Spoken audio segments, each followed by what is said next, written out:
E se vi dicessi che la domanda più importante di Blade Runner non è chi siano i replicanti, ma è: voi sareste in grado di accorgervi di essere uno di loro? Nel 1982 Ridley Scott ha lanciato una sfida al cinema di fantascienza, nascondendo tra le luci al neone e la pioggia acida di una Los Angeles decadenti degli indizi che la maggior parte degli spettatori ha impiegato decenni a decifrare, dalle origini degli origami di Gaff fino a quel riflesso quasi impercettibile negli occhi di Rick Deckard. Ogni fotogramma è un pezzo di un puzzle filosofico che mette in dubbio la nostra stessa umanità. Bentornati su Cinecinzia, dove ogni settimana vi svelo i dettagli, i segreti e gli indizi nascosti dei film più iconici. Come sempre, prima di cominciare, se vi piacciono le mie spiegazioni settimanali, tutto quello che dovete fare è iscrivervi al mio canale e lasciare un po' dei vostri punti hype a questo video. Potete lasciarli fino a 3 volte. Il vostro sostegno è veramente l'unico modo che ho per continuare a portare le mie analisi qui su YouTube, quindi grazie se mi sosterrete. In questo episodio smontiamo insieme pezzo per pezzo questo cult immortale. Andremo oltre il celebre monologo di Roy Batty per scovare i dettagli nascosti che cambiano completamente il senso della storia e risponderemo una volta per tutte alla teoria che spacca i fan da 40 anni. Deckard è un uomo che dà la caccia alle macchine o è lui stesso una macchina? Mettetevi comodi perché stiamo per vedere cose che voi umani non potreste immaginarvi. Sigla!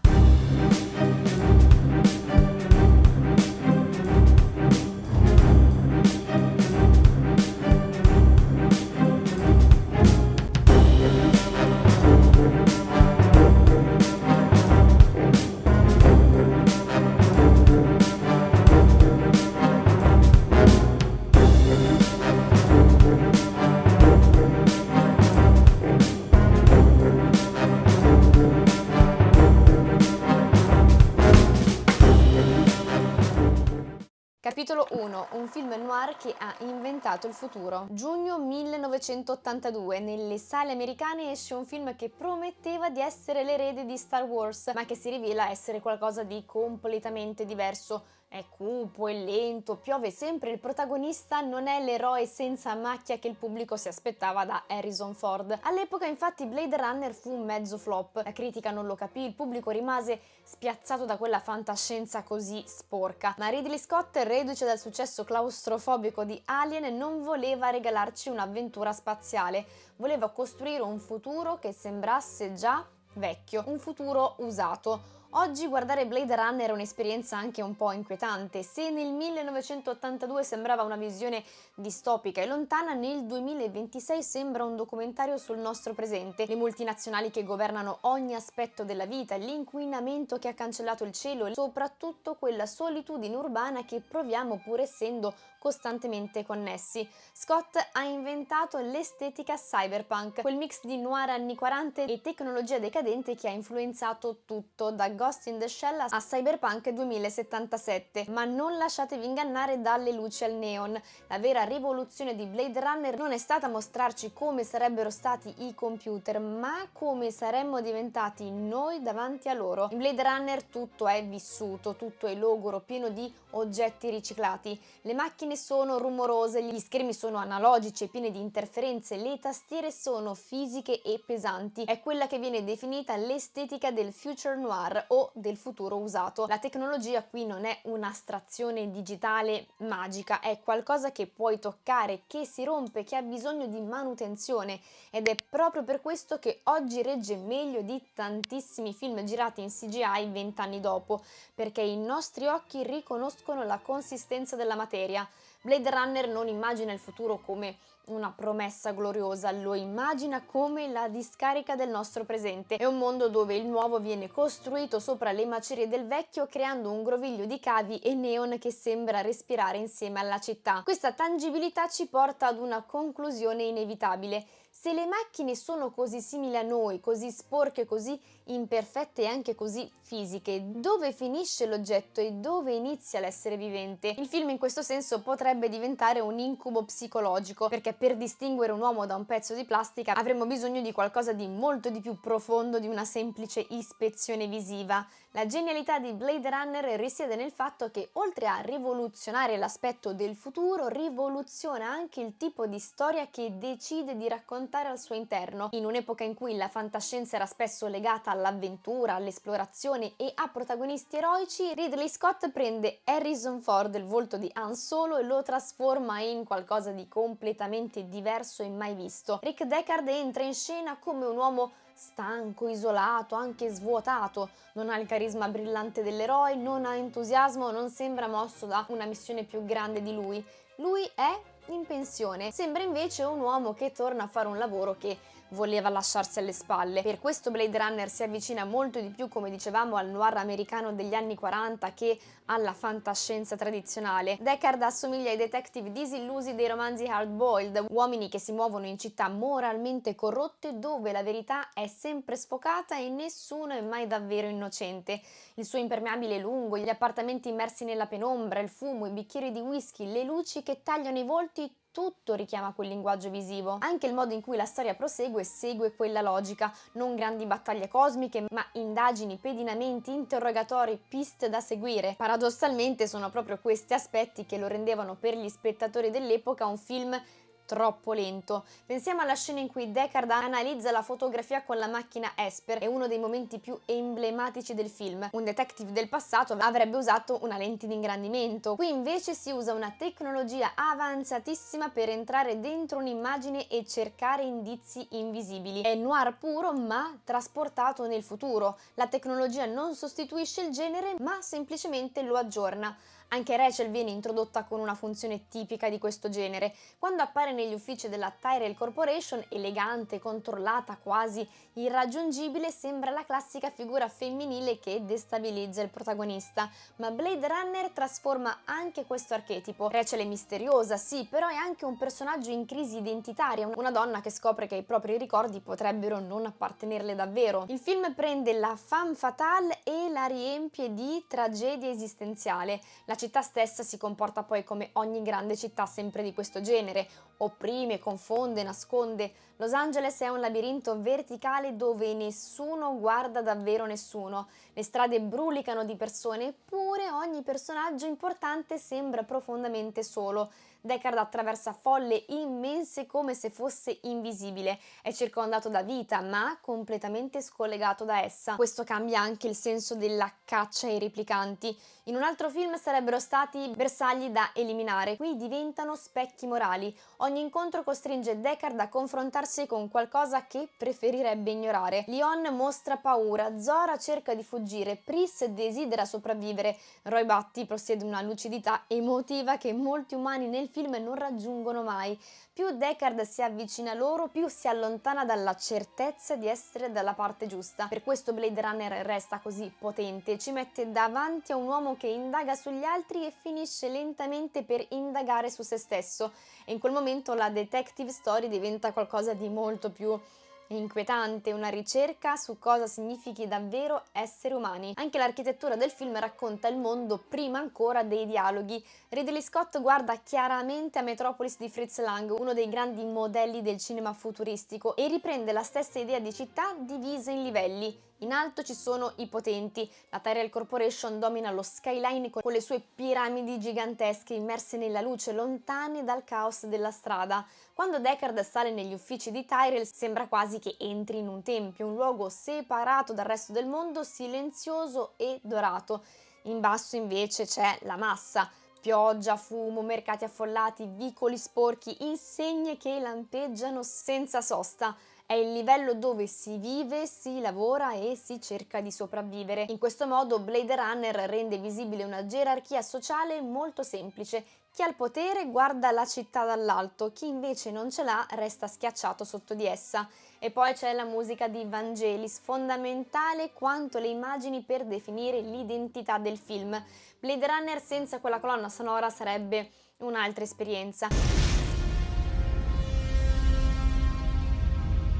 I sintetizzatori trasmettono malinconia, nostalgia, ma anche desiderio. Basta ascoltare i temi che accompagnano i panorami iniziali della città o i momenti tra Deckard e Rachel. Dentro quel futuro c'è sempre una tristezza profondamente umana. È questo il paradosso perfetto del film, perché la musica più elettronica possibile diventa anche la più emotiva, dando un'anima alla città.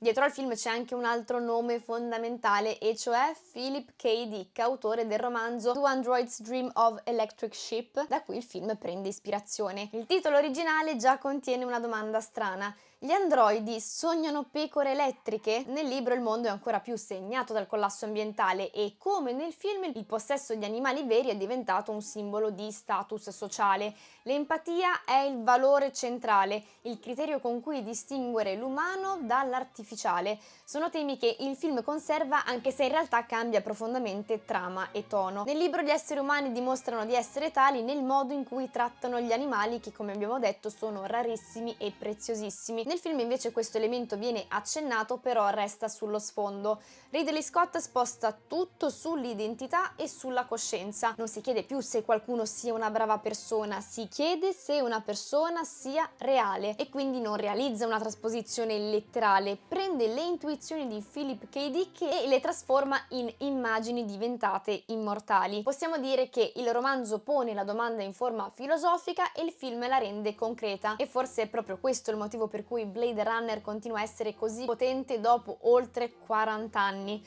Non perché abbia previsto, i gadget del futuro o qualche tecnologia specifica, ma perché aveva capito qualcosa di molto più profondo, che il vero conflitto non sarebbe stato tra uomini e macchine, ma tra esseri umani sempre più tecnologici e umanità sempre più fragile. Il regista ci ha mostrato una città invasa da schermi, governata dal potere economico, piena di persone connesse eppure isolate, ma soprattutto ci ha mostrato un mondo in cui riconoscere la vita sarebbe diventato sempre più difficile, perché se persino Deckard fa fatica a distinguere un essere umano da un replicante, allora forse il vero test non riguarda loro, riguarda noi, e per capirlo dobbiamo entrare nel cuore del meccanismo più inquietante del film: il test Voight-Kampff. Capitolo 2. Come funziona il test Voight-Kampff. Il primo incontro con questo test arriva nei minuti iniziali del film ed è una delle scene più importanti di Blade Runner, anche se la sua vera portata si capisce soltanto dopo.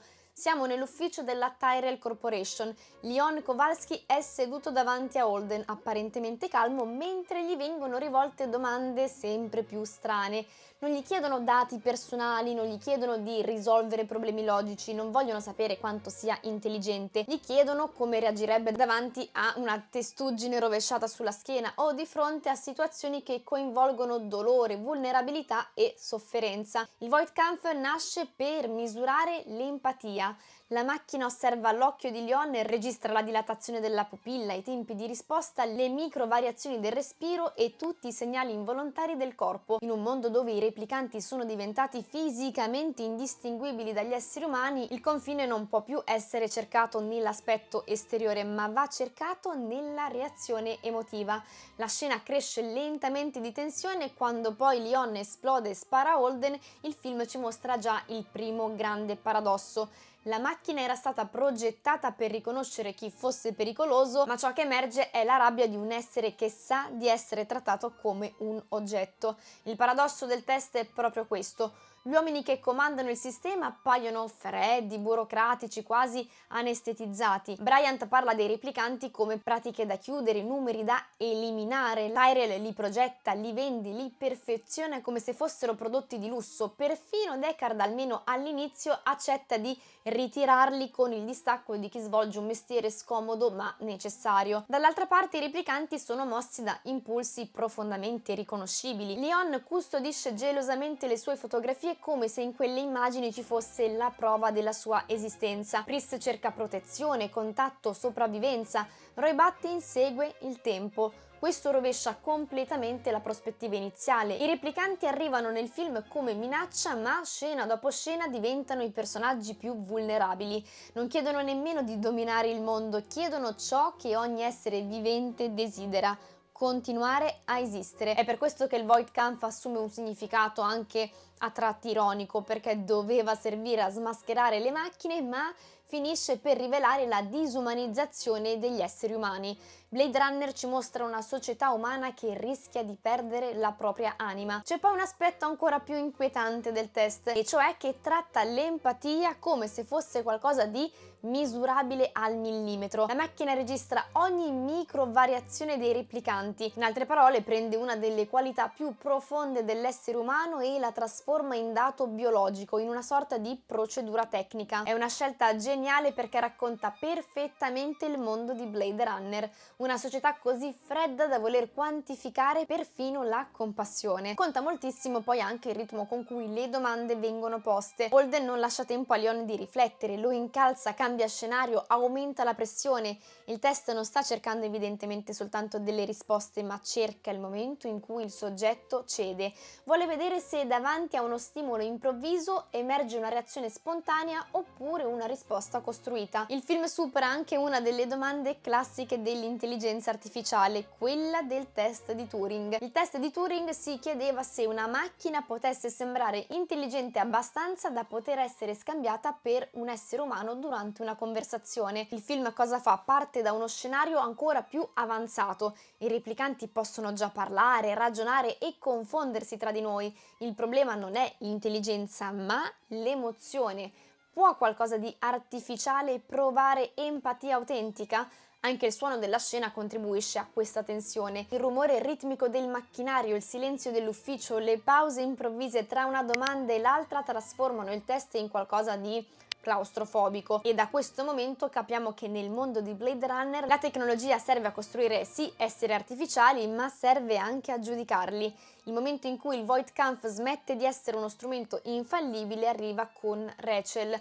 Quando Deckard la incontra negli uffici della Tyrell Corporation, lei appare sicura di sé, elegante, perfettamente convinta di essere umana. Tyrell gli propone di testarla quasi come una sfida personale, certo che il suo modello sia superiore a tutti i precedenti. Deckard inizia l'esame e capisce subito che c'è qualcosa che non torna. Le domande si accumulano, il tempo passa, servono molte più risposte del normale. Il test che di solito distingue rapidamente un replicante da un essere umano qui vacilla. Poi arriva la rivelazione. Rachel possiede ricordi impiantati. I suoi ricordi di infanzia, le sue certezze, persino le emozioni legate al passato nascono da una memoria costruita artificialmente. Quindi, se la nostra identità dipende dai ricordi, cosa succede quando quei ricordi possono essere fabbricati? Quanto di ciò che siamo si basa su esperienze reali e quanto sul racconto che invece facciamo a noi stessi? Rachel è inquietante proprio perché si sente umana senza sapere di non esserlo. Il test, più che a identificare i replicanti, serve a mettere in crisi il concetto stesso di identità. In più è proprio durante quel test che cambia anche Deckard. Fino a quel momento aveva affrontato il suo lavoro con il distacco di chi esegue procedure già viste 1000 volte. Sedersi davanti a un sospettato, fare domande, osservare le reazioni e emettere un verdetto, umano oppure replicante. Il mondo per lui sembrava ancora diviso in categorie nette. Con Rachel quella sicurezza però si incrina, lei non reagisce come una macchina fredda e impersonale, si offende addirittura, si difende, mostra orgoglio, irritazione, vulnerabilità. Il test è per decidere se sono un replicante o una lesbica, signor Deckard. Non risponda con delle domande. Quando Deckard insiste con le domande, la sensazione non è quella di un cacciatore che smaschera una preda, ma di un uomo che sta addirittura violando l'intimità di qualcuno. E quando scopre la verità, il colpo non riguarda ovviamente soltanto Rachel, ma colpisce anche lui, perché se un replicante può credere sinceramente di essere umano, se può avere ricordi coerenti, emozioni credibili, ferite autentiche, allora forse il criterio con cui Deckard ha guardato il mondo fino a quel momento non basta più. Non basta osservare un volto, ascoltare una voce, non basta nemmeno conoscere il passato di qualcuno. Da quel momento in poi Deckard continua la sua missione, però non è più lo stesso personaggio. Ogni incontro con i replicanti diventa sempre più ambiguo, ogni esecuzione meno pulita, ogni certezza sempre più fragile. Il cacciatore, senza accorgersene, ha iniziato a guardarsi come si guarda un sospettato. Ma se un replicante può ricordare, soffrire e amare come un essere umano, allora la domanda diventa inevitabile: e se Deckard fosse uno di loro? Capitolo 3. Deckard è un replicante? Da oltre 40 anni il pubblico è stato diviso da una domanda. Rick Deckard sta dando la caccia ai replicanti oppure è uno di loro? Se guardiamo Deckard come un uomo, allora ci troviamo davanti a un personaggio spento che durante la storia riscopre lentamente qualcosa che aveva perso. Come abbiamo detto, accetta il lavoro senza entusiasmo, si rimette la pistola addosso e torna a fare ciò che sa fare meglio: eliminare bersagli. Quando incontra i replicanti, però, la sua freddezza iniziale lascia spazio al dubbio, alla paura, persino alla compassione. In questa lettura, Blade Runner racconta il risveglio morale di un uomo che impara l'umanità proprio osservando coloro che avrebbe dovuto trattare come oggetti. Ma se Deckard fosse un replicante, allora tutto cambia. Le sue esitazioni diventano crepe nella programmazione, il suo isolamento assume un altro peso. Il fatto che viva da solo, circondato da fotografie e ricordi indefiniti, non sarebbe più semplice malinconia. Il rapporto con Bryant può essere letto come quello tra un superiore e uno strumento da riattivare quando serve. Persino la sua attrazione per Rachel assume una nuova sfumatura. Due esseri artificiali che si riconoscono prima ancora di sapere davvero chi sono. Anche le scene d'azione in questa prospettiva si trasformano. Quando Leon lo colpisce brutalmente e Deckard resta a terra impotente, stiamo guardando qualcuno che scopre di non controllare il mondo in cui vive. Quando Roy Batty lo salva nel finale non è più soltanto misericordia verso un nemico, ma può diventare il riconoscimento di una creatura verso un'altra creatura, ed è per questo che la teoria di Deckard continua a funzionare così bene, perché riguarda il modo in cui praticamente interpretiamo ogni scena nel film. Ridley Scott costruisce un protagonista abbastanza umano da farci identificare con lui, ma anche abbastanza ambiguo da farci dubitare di lui, e nel momento in cui iniziamo a sospettarlo il film ci costringe a porci una domanda ancora più scomoda: su cosa basiamo davvero la certezza di essere umani? Il primo grande indizio è l'unicorno. Vediamo Deckard al pianoforte mentre scorrono immagini di un unicorno che corre in un bosco. È un momento quasi sospeso che a una prima visione può sembrare soltanto un sogno poetico, una parentesi visiva senza spiegazioni immediate. Poi arriva il finale. Deckard torna nel suo appartamento, trova Rachel viva, capisce di dover fuggire e prima di uscire nota sul pavimento un piccolo origami lasciato da Gaff, ed è proprio un unicorno. Però Gaff non era presente nel sogno, nessuno avrebbe potuto conoscere quell'immagine privata, intima, custodita nella mente di Deckard. Se però quel ricordo non fosse davvero suo, ma parte di un archivio inserito artificialmente, allora il gesto di Gaff assumerebbe un significato diverso. Sta dicendo: so chi sei, so cosa c'è dentro la tua testa. Ridley Scott affida tutto a pochi secondi e a una figura di carta piegata.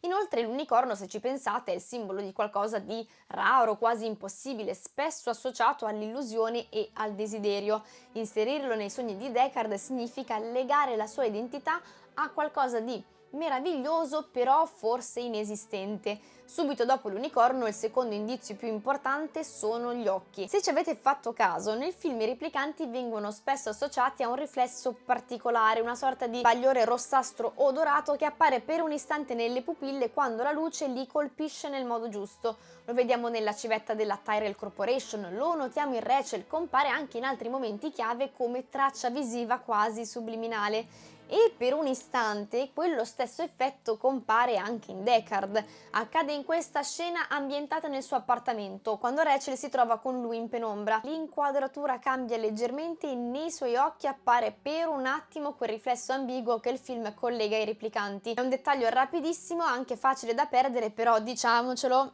troppo evidente. La cosa interessante è che questo indizio nasce da una scelta fotografica che lavora anche a livello inconscio, insinuando il dubbio nello spettatore senza bisogno di dirgli niente. Naturalmente questo indizio preso da solo non dimostra nulla in modo definitivo. Potrebbe essere un effetto di luce o anche soltanto un segnale volutamente ambiguo, ma sommato a tutti gli altri elementi cambia peso. Analizziamo le fotografie che Deckard tiene nel suo appartamento. Le vediamo sparse vicino al pianoforte, immagini in bianco e nero di persone del passato, volti che sembrano appartenere a una memoria lontana e poco definita. A prima vista possono sembrare soltanto elementi scenografici, un modo per raccontare la solitudine del personaggio o dare profondità anche alla sua sua casa, ma in Blade Runner, come abbiamo visto, le fotografie non è che sono proprio oggetti neutri. Leon conserva gelosamente le sue immagini come prove della propria esistenza. Rachel si aggrappa ai ricordi legati alle foto, convinta che raccontino la sua infanzia. In questo mondo dove la memoria può essere manipolata, una fotografia diventa una conferma materiale del fatto che la loro vita sia davvero accaduta. Quindi, perché un uomo che vive da solo, apparentemente senza famiglia e senza relazioni visibili, è circondato da tracce di un passato che il film non chiarisce mai? Sono ricordi reali, eredità mancate oppure frammenti scelti per costruire un'identità credibile? Nel film i ricordi non bastano a dimostrare la verità. Deckard, proprio come Leon e Rachel, vive accanto a immagini che sembrano certificare chi sia. C'è poi il personaggio che sembra sapere più di tutti e che però parla anche meno di tutti. Gaff. Lo incontriamo sin dall'inizio quando arriva a prendere Deckard e lo conduce da Bryant. Da quel momento compare nei passaggi decisivi della storia, quasi sempre in silenzio, osservando più che intervenendo. Non sembra un semplice collega, ma qualcuno incaricato di controllare che tutto proceda come previsto. Gaff guarda Deckard con una familiarità particolare, come se sapesse già chi ha davanti. I suoi commenti sono brevi, taglienti, spesso enigmatici. Lascia continuamente la sensazione di conoscere informazioni che agli altri personaggi mancano. Ritorniamo poi agli origami. Prima la piccola figura lasciata nell'ufficio di Bryant, poi l'uomo con un'evidente allusione sessuale dopo l'incontro con Rachel e infine l'unicorno davanti alla porta dell'appartamento. Ogni volta Gaff sembra commentare lo stato mentale di Deckard senza bisogno di parlarne apertamente. È come se leggesse ciò che il protagonista non dice. Questo rende la sua presenza molto più inquietante. Se Deckard fosse davvero un replicante, Gaff assumerebbe il ruolo di un osservatore incaricato di monitorarlo, magari un tecnico che segue il comportamento di un modello particolarmente delicato. Se invece però Deckard fosse umano, Gaff resterebbe comunque il personaggio che vede più lontano di tutti. E poi c'è la sua frase: Peccato però che lei non vivrà. Sempre che questo sia vivere. Rivolta a Rachel è malinconica, rivolta a Deckard e Rachel insieme diventa forse un pochino più ambigua. Sembra il commento di qualcuno che considera entrambi parte della stessa fragilità. Per questo Gaff è così centrale nel mistero del film, non ci dà risposte, ci fa capire che qualcuno dentro Blade Runner conosce la verità e ha scelto di lasciarla in forma di enigma. E poi c'è un altro elemento che ha alimentato queste teorie nel tempo, anche se nasce da qualcosa di apparentemente secondario: il numero dei replicanti. All'inizio Bryant parla di 6 modelli fuggiti e arrivati sulla Terra. Nel corso della storia però la caccia si concentra su Leon, Zora, Pris e Roy Batty. Uno viene eliminato prima degli eventi del film, ma il conteggio resta ambiguo, sarebbero solo 5. Questo dettaglio è probabilmente legato a modifiche in fase di produzione, ma aprirebbe un piccolo buco di trama. Se i replicanti sono più di quelli che vediamo, allora il sistema non è così sotto controllo come sembra, e soprattutto qualcuno potrebbe muoversi all'interno della storia senza essere identificato. In più dobbiamo dire che durante il film Deckard viene colpito più volte in modo molto violento. Leon lo scaraventa contro il muro senza difficoltà, Zora lo mette in difficoltà durante l'inseguimento e nel finale Roy Batty gli spezza le dita una dopo l'altra. Eppure lui continua ad andare avanti, si rialza, resiste, porta a termine il lavoro. Deckard non si comporta come un umano normale, però non si comporta nemmeno come i replicanti che insegue. Diciamo che sta nel mezzo, in una posizione difficile da definire. Deckard non è mai completamente in controllo e non è mai neanche completamente vittima. È sempre in bilico, come se appartenesse a entrambe le categorie senza però davvero coincidere con nessuna delle due. Il mistero si infittisce con un ultimo elemento che rende tutto ancora più interessante, del modo in cui il film si distacca dal romanzo originale di Philip K. Dick. Nel romanzo Deckard è quasi certamente umano e il centro della storia non è mettere in dubbio la sua natura, ma osservare cosa succede a un uomo che, dando la caccia agli androidi, inizia lentamente a perdere empatia. Il rischio non è che la macchina diventi umana, ma che l'essere umano diventi macchina. Non possiamo poi non aggiungere che Ridley Scott negli anni ha più volte dichiarato che per lui Deckard è un replicante. Dall'altra parte Harrison Ford ha sempre sostenuto l'opposto. Durante le riprese ha interpretato Deckard come un essere umano, convinto che il pubblico avesse bisogno di qualcuno in cui riconoscersi, qualcuno che facesse da punto di contatto emotivo dentro a un universo così ambiguo. Per concludere, ogni indizio può essere letto in due direzioni, ogni dettaglio può confermare o mettere in discussione ciò che pensiamo di aver capito.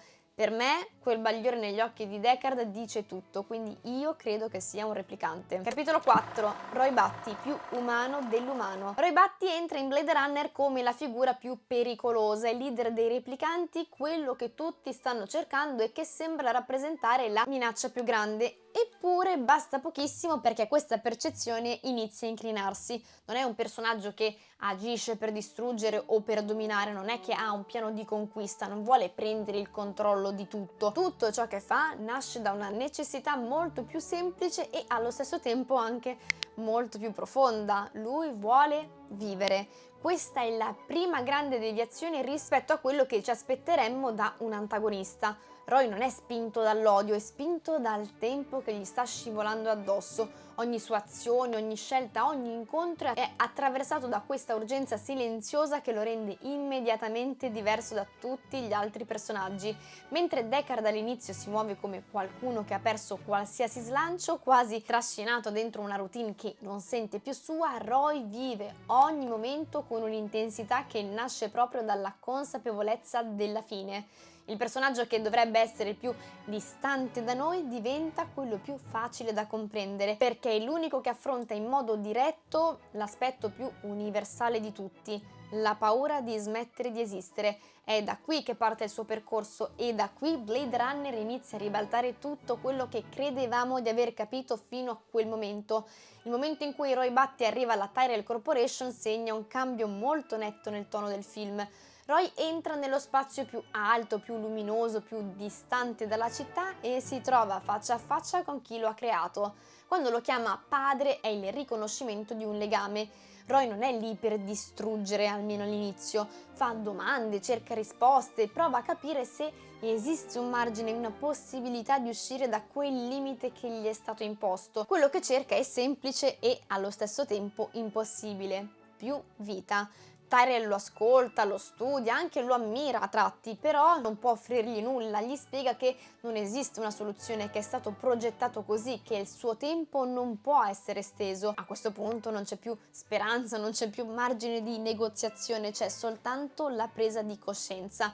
Possiamo parlare di un vero e proprio complesso di Prometeo. Nella mitologia Prometeo è la figura che sfida gli dei, ruba il fuoco e paga il prezzo della sua ribellione. Roy si muove nello stesso spazio simbolico, torna dal suo creatore per chiedere conto della propria esistenza, per mettere in discussione il limite che gli è stato imposto. Quando Roy uccide Tyrell è la risposta di una creatura che si rende conto di essere stata costruita con un limite invalicabile. Dentro quella scena c'è tutto il conflitto del personaggio. Roy non accetta il ruolo che gli è stato assegnato, non accetta di essere qualcosa di temporaneo e nel momento in cui elimina il suo creatore chiude anche qualsiasi possibilità di cambiare il proprio destino. Da quel momento in poi il tempo diventa il centro di tutto. Roy lo sente nel corpo, lo sente nei movimenti che iniziano a rallentare, nella forza che va e viene. Sa che sta finendo e ogni gesto è attraversato da questa consapevolezza.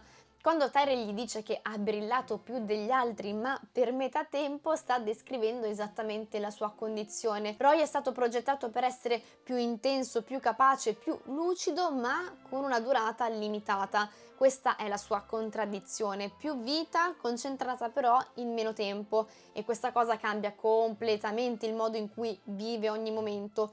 Roy è sempre presente, sempre dentro ciò che sta vivendo. Ogni esperienza ha un peso, ogni istante conta. È questo che lo rende così potente, non perché appunto sia più forte, ma perché è più consapevole, vive con una lucidità che gli altri personaggi non hanno e proprio per questo riesce a dare valore a ciò che gli resta in un mondo che nel film sembra quasi irraggiungibile. Nel finale al Bradbury Building Roy prende il controllo della scena, si muove tra i corridoi guidando ogni passaggio, osserva Deckard e lo spinge sempre più verso il limite.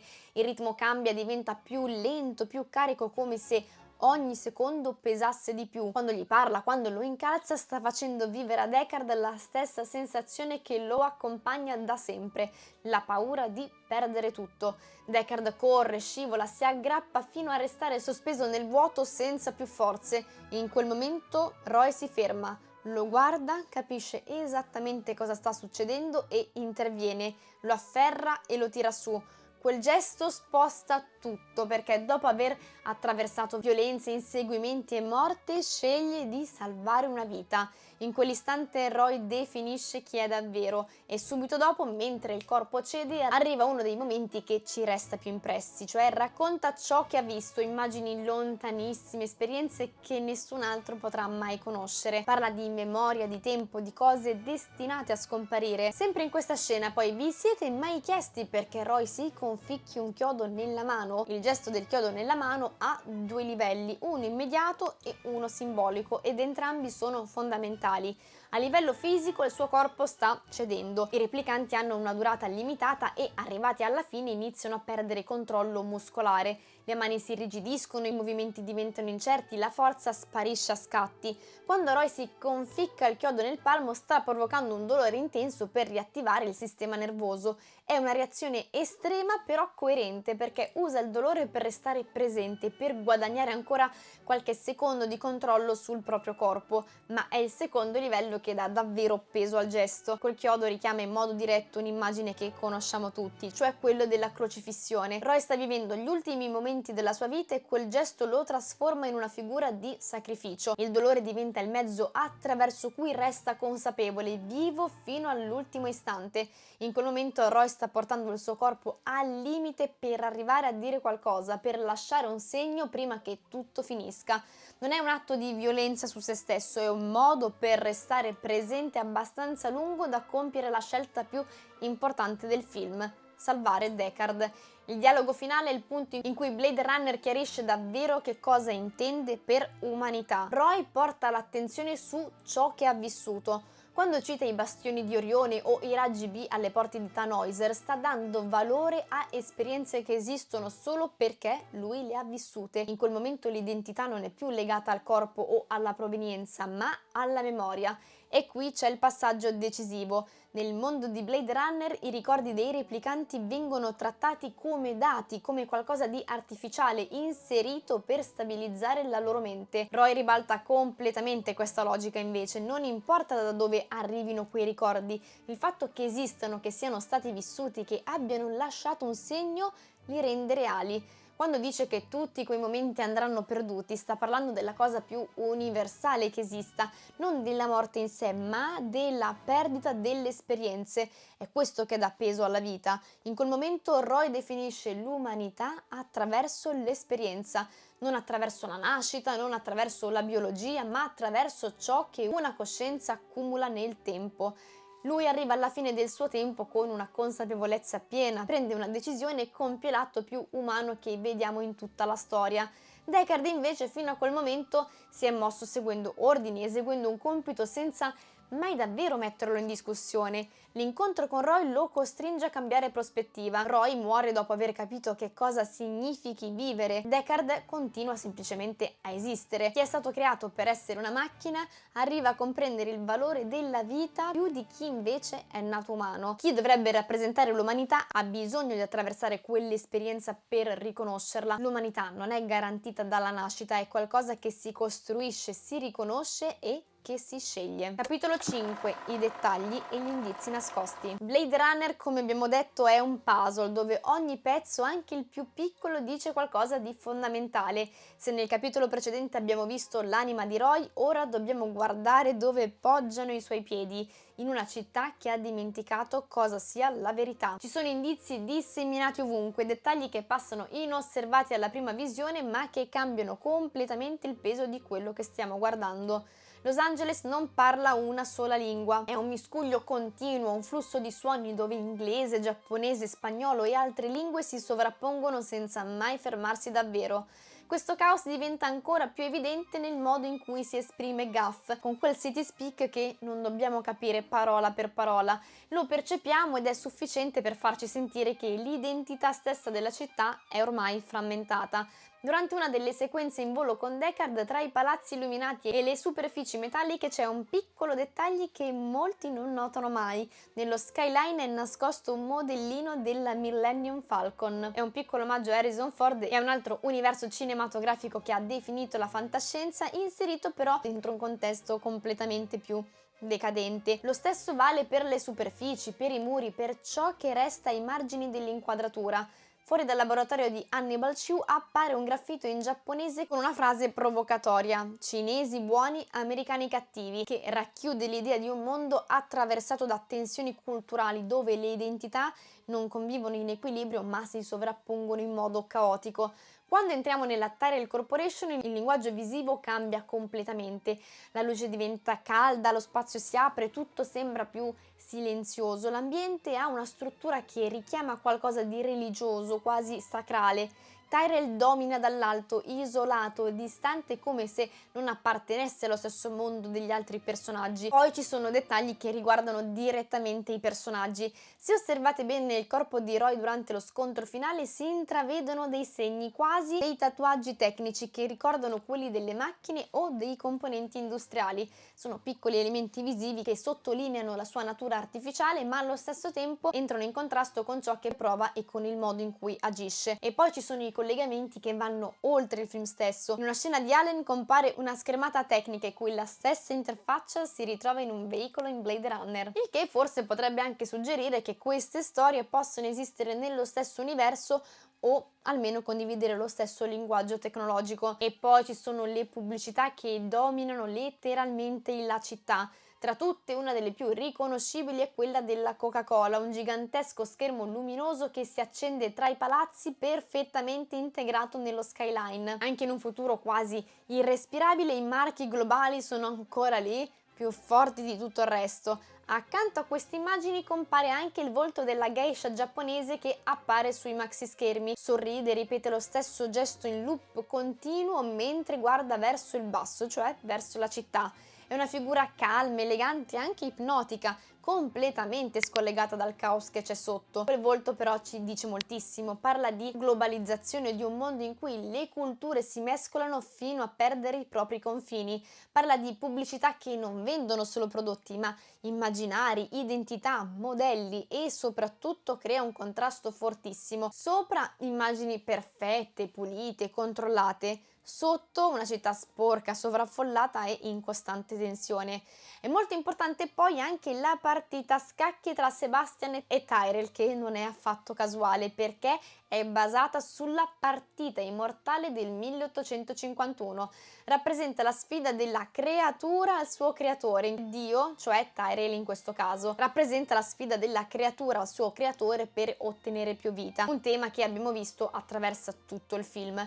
Infine il luogo dove tutto si chiude, il Bradbury Building, che è uno spazio che sembra sospeso nel tempo con quella struttura interna fatta di scale, luce filtrata e metallo, e non è la prima volta che lo vediamo al cinema. Compare anche in Chinatown diretto da Roman Polanski e richiama l'estetica di molti noir classici come DOA diretto da Rudolph Maté. Ridley Scott sceglie volutamente un ambiente che sembra già esistere nella memoria del cinema.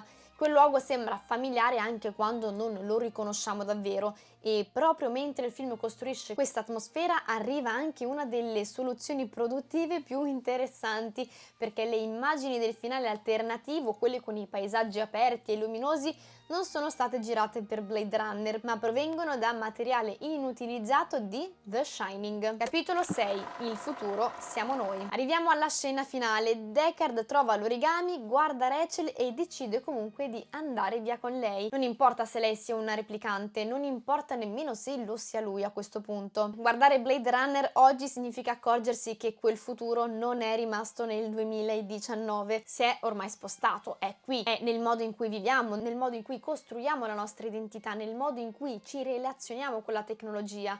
Il film immaginava un mondo in cui le grandi corporazioni controllano ogni aspetto della vita, in cui chi crea la tecnologia decide anche cosa significhi esistere. Oggi non abbiamo per fortuna la Tyrell Corporation, ma abbiamo aziende che progettano sistemi capaci di generare immagini, testi, volti, voci, intelligenze che non si limitano a imitare la realtà, ma la ricreano completamente. E a questo punto la domanda torna identica: se qualcosa è indistinguibile da ciò che è reale, quanto conta ancora la differenza? Blade Runner poi parlava anche di memoria e questo forse è il punto più vicino a noi.